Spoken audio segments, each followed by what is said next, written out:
PM Modi ने Donald Trump से phone पर बात की है। पीएम मोदी ने कहा है कि मित्र ट्रंप के साथ बहुत अच्छी बात हुई है। ट्रंप को उनकी शानदार जीत पर प्रधानमंत्री ने बधाई भी दी है। राष्ट्रपति ट्रंप के साथ फिर काम करने के लिए उत्सुक हूं। भारत अमेरिका संबंधों को और मजबूत करेंगे, पीएम मोदी ने कहा। और पीएम मोदी से बोले डोनाल्ड ट्रंप, पीएम मोदी से पूरी दुनिया प्यार करती है। ट्रंप का यह बयान। भारत शानदार देश है, पीएम मोदी शानदार इंसान है, पीएम मोदी और भारत को सच्चा दोस्त मानता हूं, ये ट्रंप ने कहा।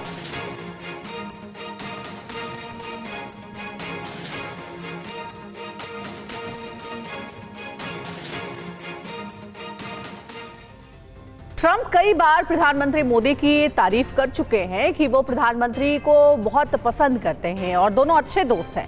राष्ट्रपति रहते हुए जब ट्रंप भारत दौरे पर आए थे तो अहमदाबाद के मोटेरा स्टेडियम में लाखों लोगों की भीड़ में उन्होंने डोनाल्ड ट्रंप का स्वागत किया था। प्रधानमंत्री नरेंद्र मोदी ने काफी गर्मजोशी से दोनों मिले थे और इससे पहले ट्रंप की जीत पर सबसे पहले बधाई देने वाले नेताओं में प्रधानमंत्री नरेंद्र मोदी भी शामिल थे। उन्होंने सोशल मीडिया प्लेटफॉर्म एक्स पर डोनाल्ड ट्रंप के साथ अपनी 4 तस्वीरें पोस्ट करके लिखा, मेरे दोस्त डोनाल्ड ट्रंप, आपको ऐतिहासिक चुनावी विजय पर हार्दिक बधाइयां।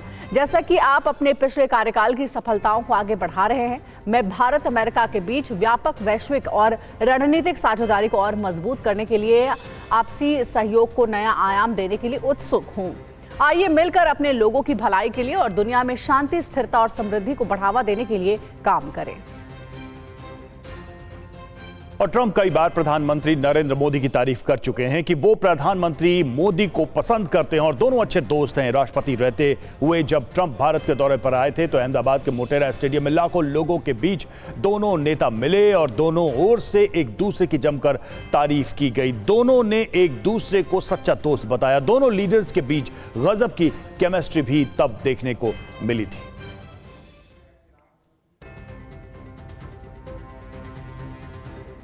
ट्रंप और प्रधानमंत्री मोदी की दोस्ती के बाद अब बात करते हैं आखिर ट्रंप की जीत के से रूस और यूक्रेन युद्ध पर क्या असर पड़ेगा।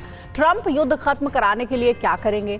रूस यूक्रेन जंग कैसे खत्म कराएंगे डोनाल्ड ट्रंप? यूक्रेन को मिलने वाली मदद में कटौती कर सकते हैं। यूक्रेन को सैन्य आर्थिक मदद की आलोचना करते रहे हैं।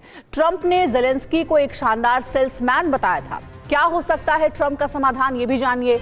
यूक्रेन के बताया जा रहा है कि 65,400 वर्ग किलोमीटर क्षेत्र पर रूस का कब्जा होगा। Crimea, Luhansk, Zaporizhzhia, Donetsk, Kherson पर कब्जा। ट्रंप जीते हुए इलाके का कुछ हिस्सा रूस को दे सकते हैं। जीते हुए इलाके के कुछ हिस्से पुतिन छोड़ने पर सहमत हो सकते हैं। और अमेरिका के नए राष्ट्रपति के तौर पर ट्रंप का दूसरा और आखिरी कार्यकाल 20 जनवरी 2025 से शुरू होगा। जाहिर सी बात है कि व्हाइट हाउस में वो अमेरिका के लोगों के वोट के दम पर पहुंच रहे हैं, तो उन पर वोटरों से किया वादा पूरा करने का दबाव रहेगा। अमेरिकी वोटर्स का वही दबाव दुनिया में बहुत कुछ बदल देगा, खासकर आर्थिक, रणनीतिक और कूटनीतिक मोर्चों पर। कूटनीति और रणनीति के मोर्चों पर ट्रंप क्या करने वाले हैं, इसका इशारा उन्होंने जीत के बाद अपने पहले भाषण में ही कर दिया। तो ट्रंप के नेतृत्व में जो अगली सरकार बनेगी उसको लेकर कई सारे सवाल हैं। ट्रंप की जीत से बदलेगा क्या वर्ल्ड ऑर्डर? क्या कर सकते हैं ट्रंप? जरा कुछ महत्वपूर्ण बातों पर नजर डालते हैं। पश्चिम एशिया की बात करें तो युद्ध को रोकने के लिए कदम उठाएंगे, ये उम्मीद भी ट्रंप से की जा रही है। ट्रंप ने कहा ईरान को न्यूक्लियर देश नहीं बनने देंगे। ट्रंप ने नेतन्याहू को गाजा का युद्ध खत्म करने के लिए कहा है। और चीन ताइवान को लेकर जो जानकारी आ रही है वो भी बता देते हैं। ट्रंप चीनी विस्तारवाद के खिलाफ है, ये कहा गया है। ताइवान को ज्यादा ताकत देने के पक्ष में है डोनाल्ड ट्रंप। वहीं नॉर्थ कोरिया, साउथ कोरिया के बारे में अगर बताएं तो ट्रंप किम के बीच कभी भी खुल सकती है हॉटलाइन। नॉर्थ कोरिया से बातचीत के पक्ष में है ट्रंप। बांग्लादेश की बात करें तो बांग्लादेश में बेचैनी बढ़ गई है। ट्रंप के मोहम्मद यूनुस से अच्छे संबंध नहीं है। बांग्लादेश की मुश्किलें बढ़ सकती हैं। तो ये तमाम सारी स्थितियां हैं दुनिया भर के अलग अलग हिस्सों में। और यूक्रेन पर रूस के हमले के पहले दिन से ही डोनाल्ड ट्रंप नाटो पर निशाना साधते रहे हैं। वो यूक्रेन पर रूस के हमले के लिए राष्ट्रपति जो बाइडेन पर ठीकरा फोड़ते रहे हैं और इस दौरान वो चुनाव भी जीत चुके हैं। इसलिए माना जा रहा है कि यूक्रेन को अमेरिका से मिलने वाली मदद में कमी आ सकती है। नाटो को ये डर पहले से ही है कि अगर ट्रंप जीते तो अमेरिका से नाटो को मिलने वाले बजट में बड़े पैमाने पर कटौती हो सकती है। तो ये स्थिति है रूस और यूक्रेन जंग पर ट्रंप की जीत की। और आपको बताते हैं कि ट्रंप की जीत से नाटो पर क्या असर पड़ सकता है, क्या प्रभाव पड़ सकता है। तो ट्रंप की जीत पर नाटो पर क्या असर पड़ेगा, जरा कुछ महत्वपूर्ण तथ्य देख लीजिए। नाटो में शामिल यूरोपीय देशों पर दबाव बढ़ेगा और 32 में से 9 देशों के लिए मुश्किल हो सकती है जो अपनी जीडीपी का 2% नाटो में खर्च नहीं करते हैं। ट्रंप जर्मनी से अपनी 12,000 सैनिकों की फोर्स हटाने पर विचार कर सकते हैं और ट्रंप जर्मनी में अपना मिलिट्री बेस दूसरी जगह शिफ्ट भी कर सकते हैं। ट्रंप जर्मनी से अपना आर्टिलरी बेस भी हटा सकते हैं। तो नाटो देशों की ये चिंताएं हैं ट्रंप के आने के बाद से। और अगली अहम खबर है, कमला हैरिस ने राष्ट्रपति चुनाव में हार स्वीकार की है। कार्यकर्ताओं को संबोधित करते हुए बोली कमला, मुझ पर भरोसा जताने के लिए आपका आभार। मेरा दिल प्यार और संकल्प से भरा हुआ है। हम जैसा चाहते थे वैसा चुनाव परिणाम नहीं रहा। और मनीष झा हमारे साथ लाइव जुड़े हुए हैं, लगातार चुनाव से जुड़ी अपडेट हम तक पहुंचा रहे थे। मनीष, क्या कारण आप मानते हैं, क्योंकि जो बाइडेन के साथ कमला हैरिस जो सरकार चला रही थी, कहीं ना कहीं उनसे नाराजगी देखने को मिली, तभी जो नतीजा है वो डोनाल्ड ट्रंप के पक्ष में हुआ और डोनाल्ड ट्रंप की जीत हुई। कमला हैरिस ने भी इस बात को स्वीकारा है कि हार को स्वीकारना चाहिए और मैंने डोनाल्ड ट्रंप को बधाई दी है। देखिए, इसके लिए तारीफ करनी होगी अमेरिका की जनता की, क्योंकि अमेरिका की जनता अपनी सरकार से जवाब मांगती है। 4 साल के कार्यकाल के बाद सिर्फ इसलिए क्योंकि जो बाइडेन चुनाव नहीं लड़ रहे, कमला हैरिस चुनाव लड़ रही है, इसीलिए बाइडेन और कमला हैरिस एडमिनिस्ट्रेशन उन सवालों के जवाब से नहीं बच सकती थी। और अमेरिका की जनता को के सामने जो सवाल थे, उन सवालों के हिसाब से ये जब दिया गया। इससे ठीक पहले देखिए, 4 साल पहले जब चुनाव हुए थे तब ट्रंप राष्ट्रपति थे। उस समय कोरोना जैसी महामारी आई थी। ट्रंप उससे निपटने में सफल साबित नहीं हुए थे और इसीलिए अमेरिका की जनता ने तब बाइडेन को व्हाइट हाउस में भेजा था और ट्रंप को बाहर निकाल लिया था। अब बाइडेन को निकालकर ट्रंप को वापस लाया जा रहा है और ट्रंप इसलिए भी ये बात कह रहे हैं कि जो वादा किया है वो निभाएंगे। अगर वो नहीं निभाएंगे तो फिर ट्रंप की भी गति बहुत बुरी होगी। उनकी लेगेसी को भी फिर उसी रूप में याद किया जाएगा कि एक व्यक्ति था जो सनकी था और वो व्हाइट हाउस में 2-2 बार मौका मिला लेकिन उसने कुछ नहीं किया। लेकिन अगर ट्रंप कुछ करते हैं, ट्रंप ऐसा कुछ कर दिखाते हैं, तो ये भी मैसेज जाएगा कि एक व्यक्ति था जो कि जिसे कोई राजनीतिक अनुभव नहीं था, चिकनी चुपड़ी बातें नहीं करता था, लेकिन वो अमेरिकी जनता के काम आया। तो निश्चित तौर पर अमेरिका की जनता के सामने जो वादे किए गए हैं उसे निभाना अब ट्रंप का काम है और उन वादों को, उन तमाम अपेक्षाओं पर पूरे नहीं उतर पाने की वजह से ही कमला हैरिस की हार हुई। शुक्रिया मनीष, आपका हमसे जुड़ने के लिए, इस अपडेट, इस जानकारी के लिए। और डोनाल्ड ट्रंप के अमेरिका के 47वें राष्ट्रपति के रूप में चुने जाने के तुरंत बाद बांग्लादेश की पूर्व प्रधानमंत्री और अवामी लीग की अध्यक्ष शेख हसीना ने उन्हें बधाई दी, लेकिन इस बधाई को औपचारिकता की तरह देखा जा रहा है, बल्कि इसे शेख हसीना की बांग्लादेश में सियासी वापसी की दिशा में एक रणनीतिक पहल के रूप में भी माना जा रहा है। और देखिए, ट्रंप की जीत पर शेख हसीना की क्या वापसी होगी, ये कई तरह के कयास लगाए जा रहे हैं, कई तरह के सवाल उठ रहे हैं। बांग्लादेश सरकार के मौजूदा प्रमुख मोहम्मद यूनुस हैं और यूनुस की डेमोक्रेटिक पार्टी के नेताओं से अच्छे संबंध हैं। बाइडेन प्रशासन में उनकी घनिष्ठता भी थी। हसीना को ट्रंप प्रशासन में और भी समर्थन मिल सकता है। हसीना ने ट्रंप के साथ काम करने की इच्छा जताई है। और आपको बताते हैं कि ट्रंप की जीत के बाद अवामी लीग ने अपनी प्रमुख शेख हसीना की ओर से पोस्ट में क्या कहा है। डोनाल्ड ट्रंप की शानदार चुनावी जीत उनके नेतृत्व के असाधारण गुणों और अमेरिकी लोगों द्वारा उन पर दिए गए अपार भरोसे का नतीजा है। ट्रंप के नए कार्यकाल में बांग्लादेश और अमेरिका के बीच द्विपक्षीय संबंध और मजबूत होंगे।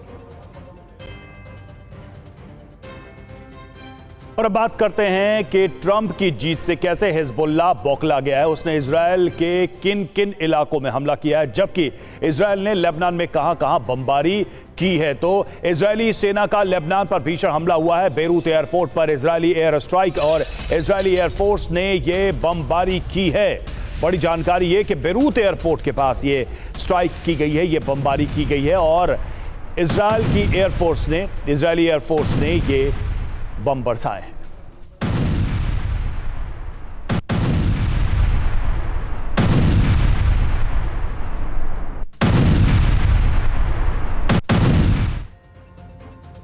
डोनाल्ड ट्रंप के जीतने पर इजरायली सेना खुश है। ट्रंप की जीत के बाद इजरायली सैनिक ने खुशी में दागी है गोलियां।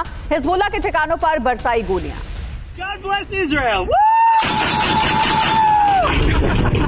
सुमित हमारे साथ इस वक्त जुड़े हुए हमारे सहयोगी। सुमित, हम देख रहे हैं कि ट्रंप उधर जीतते हैं और उसके बाद से जो वॉर जोन है, वॉर ग्राउंड है, वहां पर भी बहुत अलग तरीके से इसको रिसीव किया जाता है। इजराइल और इस वक्त जो लेबनान में चल रहा है, यानी कि मिडिल ईस्ट में जो चल रहा है, उसका सीधा सीधा इंपैक्ट क्या दिखाई देने वाला है ट्रंप की जीत के बाद से?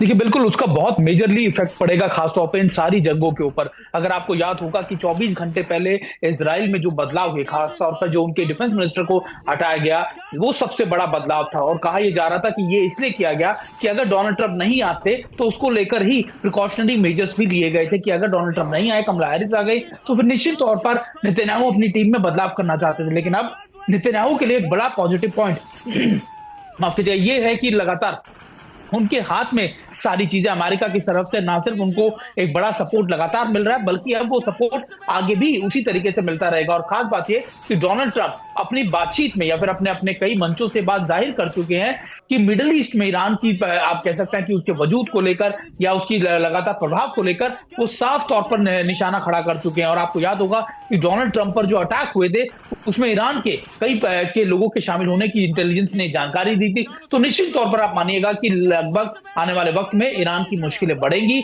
लेकिन यह भी तय है कि डोनाल्ड ट्रंप पर अब यह भी प्रेशर होगा कि वो कैसे लगातार जो युद्ध रोकने की बात वो कहते आए हैं, वो कैसे इसको सुलझाते हैं। क्योंकि मिडिल ईस्ट में लगातार अमेरिका की दखल या फिर उसकी जो मौजूदगी थी वो बहुत कम होती जा रही थी, उसके पैर जो थे उखड़ते जा रहे थे। खासतौर पर ना सिर्फ ये बात कह सकते हैं कि इराक के अंदर आपने देखा कि हमने किस तरीके से अमेरिकी सोल्जर्स को अगले साल तक इवैक्यूएट करने की पूरी तरीके से बात की जा रही है। तो निश्चित तौर पर कई बड़े बदलाव किए जाएंगे, मिडिल ईस्ट में सीधा प्रभाव उसका होने वाला है। बिल्कुल, बहुत शुक्रिया आपका सुमित पूरी बातचीत करने के लिए। तो देखिए, कहा जा रहा है कि डोनाल्ड ट्रंप के सत्ता में आने के बाद से युद्ध में कई तरीके के बदलाव भी देखने को मिलेंगे।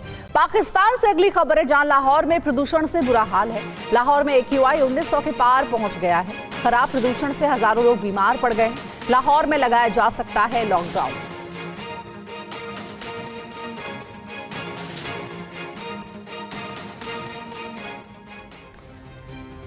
और बुलेटिन में अब बात पड़ोसी देश पाकिस्तान की, जहां प्रदूषण से हाल बेहाल है, खस्ता हाल है पाकिस्तान। और पाकिस्तान ने अपने नाम एक और रिकॉर्ड दर्ज कर लिया है, 1900। जी हां, ये कोई मामूली नंबर नहीं है, बल्कि ये आंकड़ा है पाकिस्तान के लाहौर में प्रदूषण का, जिसने सारे रिकॉर्ड तोड़ दिए हैं। लाहौर में रहने वाले करोड़ों लोग इतनी जहरीली हवा में सांस ले रहे हैं जो हर दिन 80 से ज्यादा सिगरेट का धुआं पीने के बराबर है। लाहौर का AQI जो है किस तरीके से अपने उच्चतम स्तर को पार कर गया है, ये हम आपको बता रहे हैं। और अब जरा देखते हैं कि कहां कहां किस तरह के हालात हैं, और ये एक मैप के जरिए, मानचित्र के जरिए हम आपको दिखाने की कोशिश कर रहे हैं। लाहौर में आप देखिए AQI का लेवल 1900 है, और इधर दिल्ली की बात करें 400, हरियाणा 200, पंजाब 250। हालांकि ये भी कोई बहुत अच्छा स्तर नहीं है, लेकिन इसके मुकाबले अगर आप देखें तो लाहौर में स्थिति बहुत ही भयावह है। और ये भी जानकारी मिल रही है कि प्रति व्यक्ति जो है 80 सिगरेट के बराबर एक एक सांस अपने सीने में भर रहा है लाहौर में। और वहीं लाहौर में स्कूल बंद करने का आदेश भी जारी किया गया है। 17 नवंबर तक स्कूल बंद करने का आदेश। ऑनलाइन क्लासेस शुरू करने की तैयारी है। सरकारी निजी दफ्तरों में 50% कर्मचारी घर से काम करेंगे।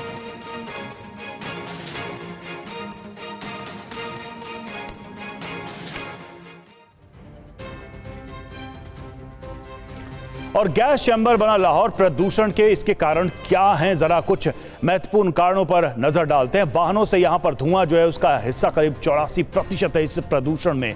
और देखिए, फैक्ट्रियों से निकलने वाला धुआं 10%, पराली का धुआं 4% करीब, और कूड़े का धुआं 3%। तो सबसे ज्यादा अगर कहीं कंट्रीब्यूशन नजर आ रहा है तो वो साफ तौर पे लग रहा है कि वाहन जो हैं वो ज्यादा प्रदूषण लाहौर में फैला रहे हैं।